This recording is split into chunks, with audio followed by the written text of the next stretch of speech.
Who breaks the power? Who breaks the power of sin and darkness? His love is mighty, it's so much stronger. The King of glory, the King above all kings. Who shakes the whole earth with holy thunder? Who leaves us breathless, all in wonder? The King of glory, the King above all kings. This is amazing grace.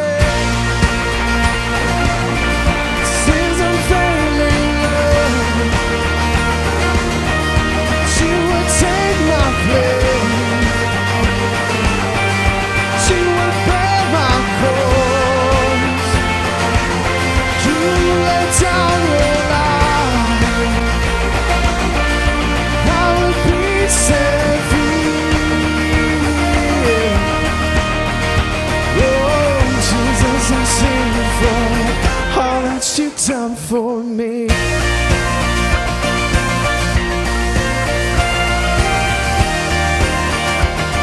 brings our chaos.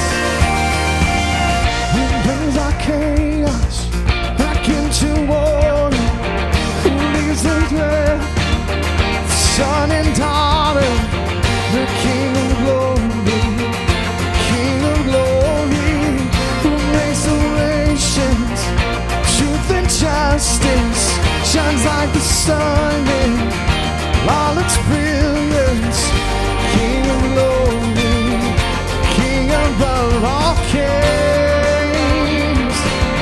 This is amazing grace. This is unfailing love. You would take my place. You would bear my cross. You laid down your life. I would be set free. Yeah. Oh, Jesus, I sing for all that you've done for me. Singing, worthy is the Lamb. Worthy is the Lamb who was slain. Worthy is the King who conquered the grave. Worthy is the Lamb who was slain. Worthy is the King who conquered the grave. Worthy is the Lamb who was slain. Worthy is the King who conquered the grave. Worthy is the Lamb who was slain. Worthy, worthy, worthy, sing grace.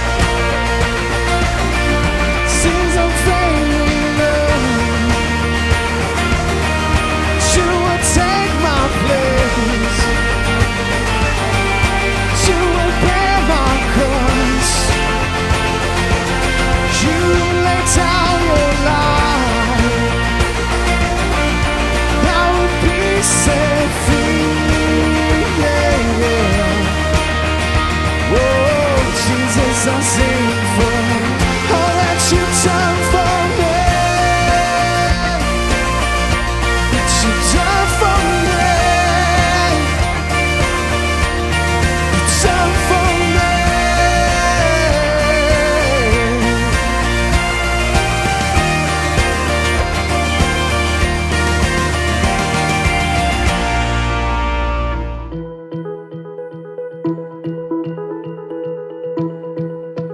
I'm Bud Reeves, one of the pastors at First United Methodist Church in Fort Smith, and I have some exciting news. Back in January, I announced my retirement, and that started a process that we have in the United Methodist Church called appointments. And we have a committee at the church called Staff Parish Relations Committee. They met with our district superintendent and developed a profile for what they thought would be most effective in the senior pastor who will follow me. The district superintendent took that to the bishop and the other superintendents in the state of Arkansas, and they began to discuss the best match for our church. The good thing about the United Methodist system is that we don't have to go through a long extended search process when we have to find a new pastor.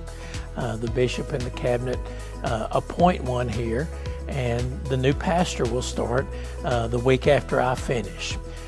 So that's a great thing for our church. So I'm excited to announce what you probably saw in the email this week, that our new senior pastor will be Dr. Blake Bradford, who has actually been our district superintendent. So he knows our church, he already lives in Fort Smith, and it's a very similar situation to when I came 9 years ago. I was the district superintendent and moved to this church and was happily ever after. So Blake and I have been good friends for many years. Went through the doctoral program together at Perkins School of Theology, and have followed each other's ministry. And since he's been in Fort Smith, we've had many occasions to visit and to work together. So I'm very excited for the church to have him coming on board as our new senior pastor. I hope you'll do a great job of welcoming him and his wife Carrie. They have 2 children that are in college, and I think he'll be a great fit for our church. I look forward to the transition process and making sure that the church and Blake are as ready as y'all can be for the next chapter in your life together. Take care. God bless you.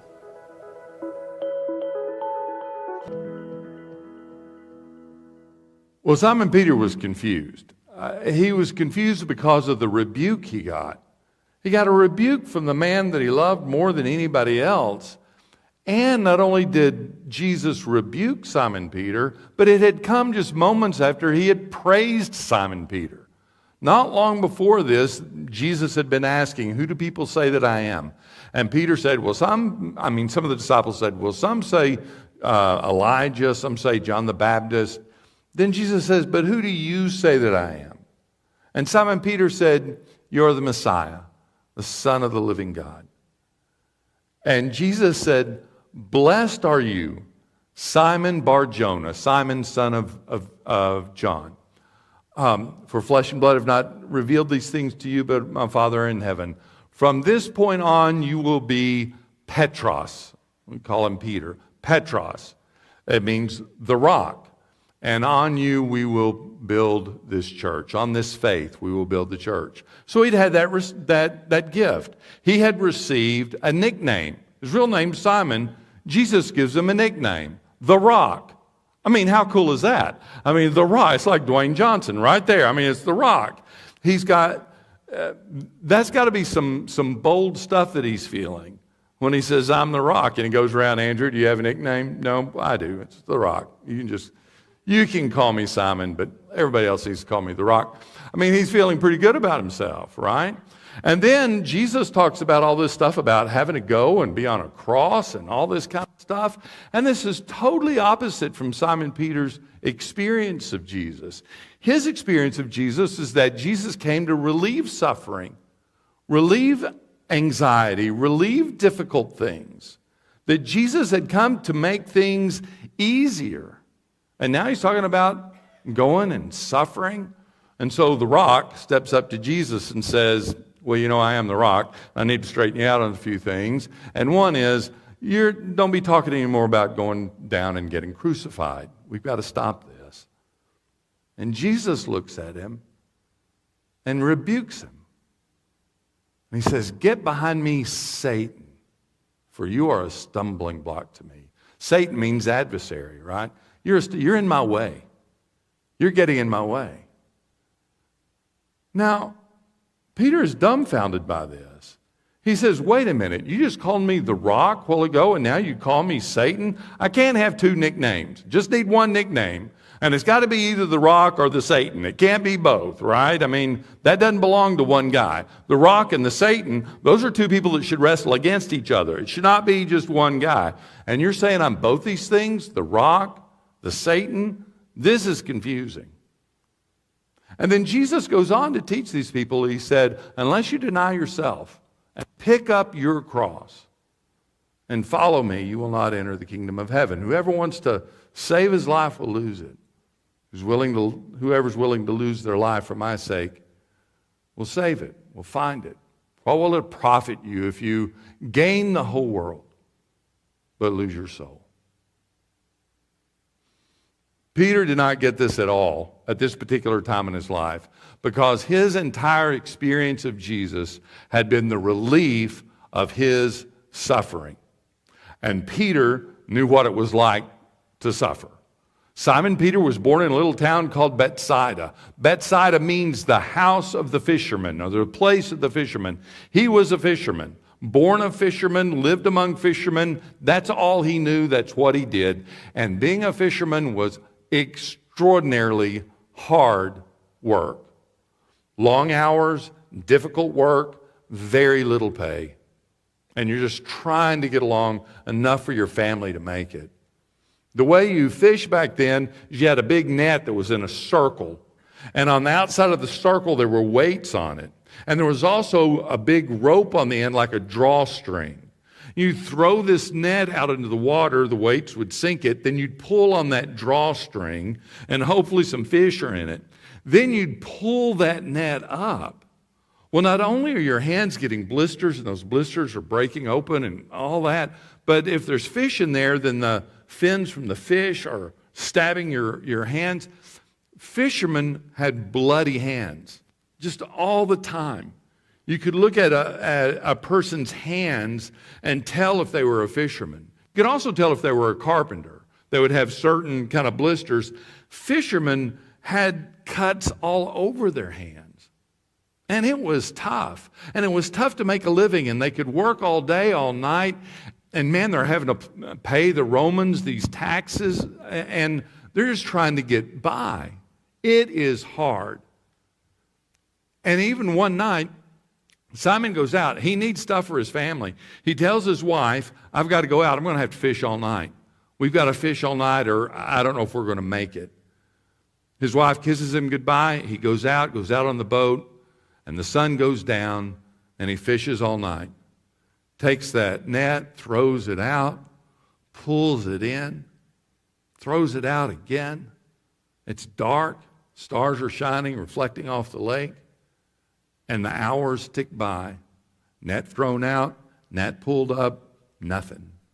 Net thrown out, net pulled up, nothing. Hour after hour after hour. And then the sun comes up.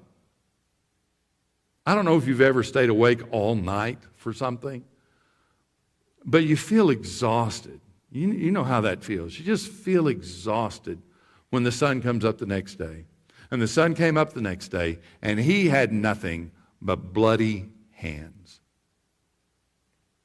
And then he was coming back home, and he saw a gathering of people over on the side, and a guy standing in front of him, and he was talking to him. And this is the first time that Simon Peter sees Jesus and meets him there. And he stops in his boat, listens for a while, and starts to kind of go on by. And Jesus hollers at him and said, would you mind letting me get on your boat so that I could speak to the people? Now, Simon Peter didn't realize it, but this was his first step of faith.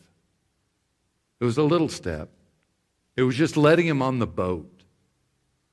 What he didn't realize is he was inviting him into his life, because that boat was his life. And Jesus steps on the boat, talks a little more. Simon doesn't even remember what he talked about. And then here's the tricky part that Peter didn't think about till years later. As you know, in the moment, he's thinking, Jesus is relieving us from our suffering. He calls us to leave our suffering behind. But Peter had been up all night, bloody hands, nothing to show for it. He lets Jesus on the boat. He thinks he's done a good deed for him. And then Jesus looks at him and says, I want you to go back on the lake and fish some more. Fish some more? I've been fishing all night. You're a carpenter. You don't know anything about fishing. I'm sure that's what he wanted to say. But instead, he looks at him exhausted and says, okay. And Simon Peter leans into his suffering. He leans into it. He doesn't try to run away from it. Jesus invites him to lean into his suffering. He knew Simon had been fishing all night. He knew he was exhausted. He knew he was tired. And he knew that after this first step of faith, where he let Jesus into the boat, now he needed to know that his faith needs to grow, and it grows by leaning into suffering, not away from it. And so Simon said, okay. He leaned into the suffering. He threw out the nets, and they were filled with fish. And he pulled them in. Now, I don't know if you've ever been in a place where you were desperate. Desperate, you didn't know where the next dollar was going to come from. You don't know how the bill's going to get paid. You don't know how you're going to make it another day. And then something happens, and you make it. Just that sense of gratitude you feel, and just sort of openness to whoever it was that helped make that possible. And this is the way Simon Peter felt about Jesus. And he looked at him and he said, I am a sinner, and I don't deserve to be in your presence. And Jesus just looks at him and smiles. And he goes, you've been fishing for fish. How about coming with me and fish for people? And he did. And from that day on through most of the ministry of Jesus, suffering stopped. People were sick, they got healed. People were hungry, they got fed. Right? Money was needed, it poured in. It seemed like Jesus had called people away from suffering, and Peter had forgotten that his first step in faith was leaning into his own suffering. And things had gone so well and so swimmingly, he thought that he got to leave the suffering behind. So when they go on that mountain and he claims that Jesus is the Messiah, the Son of God, he thinks that suffering will never have to come again. And then Jesus says, I'm going down this mountain, and I'm going to the cross. And Peter says, no way. And Jesus says, way, I'm going. And then he tells him, you've got to do this too. Now later on, Simon Peter would come to realize that Christians are called to lean into suffering. In fact, it's one of the defining characteristics of Christian people, is that some people see any kind of suffering and try to run from it. And Christians will recognize some types of sufferings are things you need to lean into. And he would learn that lesson. Years later, there would be a psychologist named William James. William James was the first psychologist in America. And he was an MD and actually became head of the philosophy department at Harvard University. Brilliant, brilliant guy. Wrote a first textbook on psychology, even though he was a philosopher and an MD. And he was also from an extremely wealthy family. William James had been born on Easy Street and lived on Easy Street. There was only one problem. He was horrifically depressed and thought about suicide all the time. And it didn't make any sense to him either. It was like, I have everything in the world. I have a famous father. I have a famous brother. I have a famous sister. And yet I don't know why I'm alive. Now, he would make it through that time. And he would become this famous Harvard professor. And he would say this. He said, here's something I've learned. You need to do something you hate at least 2 times a day. I'd rather he just say, take 2 pills and call me in the morning. He says, you need to do something you hate 2 times a day. Because William James came to learn that there was something about suffering and facing it and walking into it that was actually stretching of the human soul. Now, we live in a time where people say you need to love what you do and love everything you do, and if you don't love what you do, then do something else, and that's great too. I mean, we need to find things we love. We need to find things we enjoy, but part of this life is stepping into suffering. And our attitude needs to be not just to turn away, but to face it. And there are a lot of people that will feel this valley of the shadow of death, and they will turn away from it and try to run up the hill away from the valley. And all they do is just shrink back into that valley. And then there are other people who turn and they face that valley. And as the psalmist says, yea, though I walk through the valley of the shadow of death, I will fear no evil, for thou art with me. Thy rod and thy staff, they comfort me. Right? That you face suffering with faith. You face suffering with faith. Now, the Apostle Paul would learn this lesson. Now, Paul was not one of the 12 disciples. He was actually a critic of Christianity and tried to destroy it. But then one day as he was out going to try to arrest more Christians, he got hit by a bolt of lightning from heaven, knocked him off of his horse, heard a voice saying, Saul, that was his Jewish name, Saul, Saul, why do you persecute me? Who are you? I'm Jesus whom you persecute. He was blind for 3 days. He went to a place and waited for a man named Cornelius who would come and actually help heal him in the name of Jesus. And from that moment on, Saul's life changed.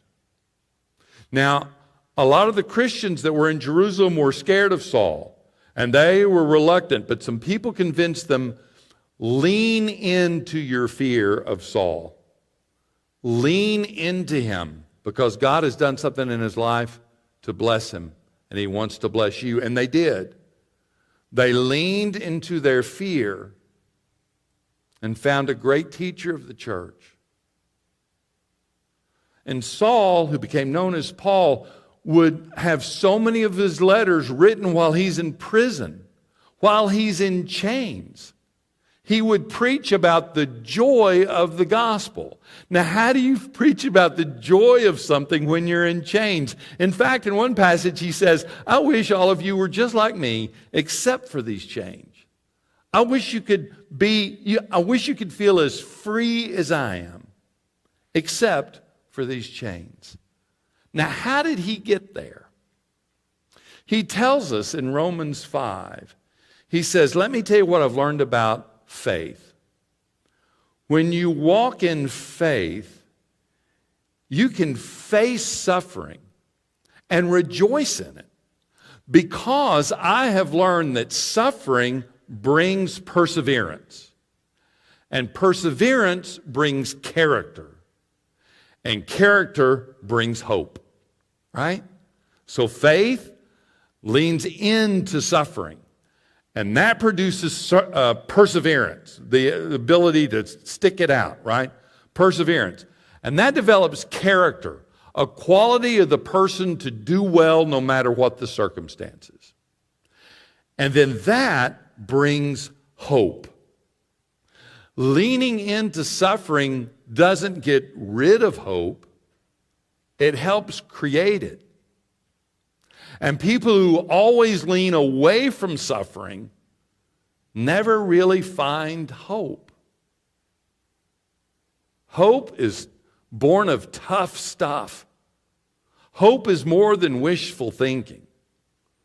Hope is something that has been built out of desperate circumstances, that was faced with faith and came out on the other side. You know, it's a little bit like an old couple that have been together for a long time and they're having their 50th wedding anniversary, and the grandkids say, we want to throw you a party, and they throw the grandparents a party, and after the party they have a toast, and then they say to the grandparents, you just seem to be so happy in your marriage. You know, tell us, has it been easy? And the two old people, they kind of hold hands and they look at each other. And they think back over the times when life was desperate. They think about hard times that they've been through. They think about sufferings. They think about missteps that they had made. They thought about sins that had been committed. They thought about the forgiveness that had been offered. And then they've come through the other side. And then they say, was it easy? It's easy now.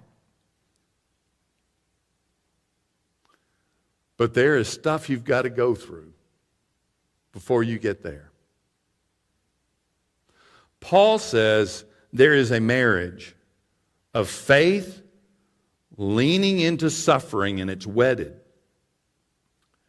And that gives birth to perseverance. And perseverance marries character. And this character and perseverance gives birth to hope. And hope gives faith and suffering a wedding anniversary gift. And hope looks at faith and suffering and says, you make it look so easy. Has it always been easy? And faith and suffering look at hope. And they say, it's easy now. And then they say, it's easy now, but it may not be tomorrow. But tomorrow, if suffering comes, we will hold hands and we will walk to that suffering together. And so Jesus walked up his hill, faced his cross, and showed us that on the other side of suffering is a glorious resurrection. In the name of the Father, and Son, and Holy Spirit. Amen.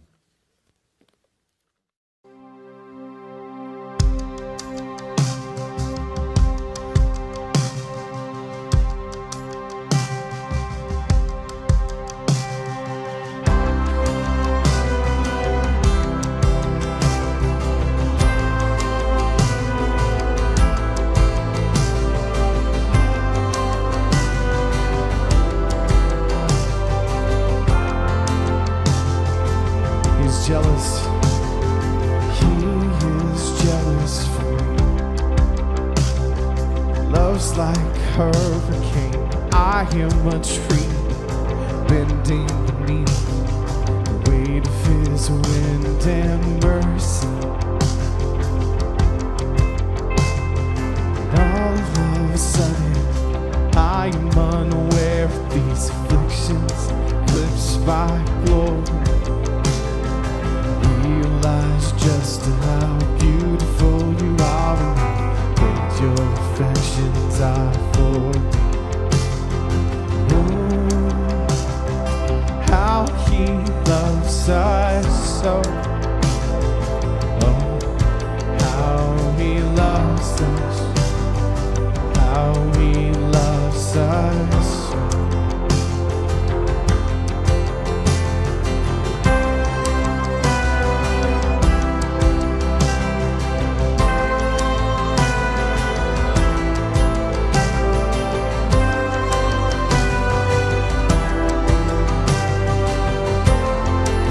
So we are his portion. So we are his portion. He is our prize. Drawn to redemption by the grace in his eyes. Grace is an ocean we're all sinking. So heaven meets earth like a sloppy wet kiss. My heart turns violently inside of my chest. Don't